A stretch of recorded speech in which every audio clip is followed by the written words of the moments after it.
Hello friends, welcome back. In this video, we will start creating our template.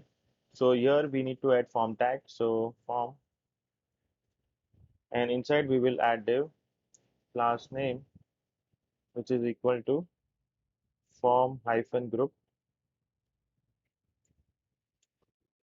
and then we will add label HTML for, which is equal to username, and here we will add username, and then we will add input class name, which is equal to form control, and name will be username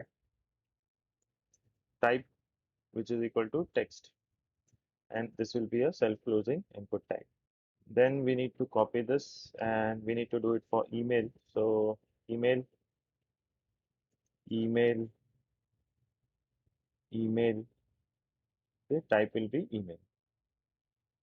Now we will do it for password. So password, password, password, and this will be password. Okay.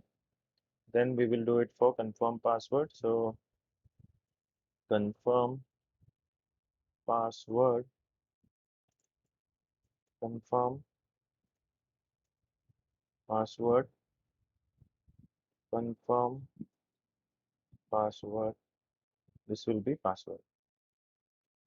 Okay. So let's save this and now let's check it in the browser. So we need to start the development server. So npm start.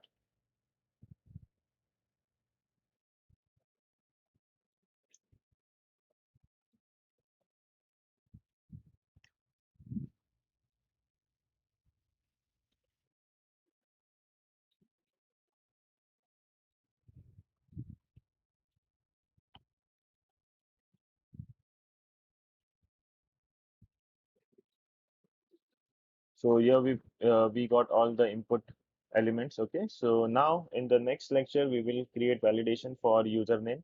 So this is it for this video, and I hope you like this video. If you like this video, please like, share, comment, and please subscribe to my channel. And I'll see you in the next video. Till then, take care and bye bye.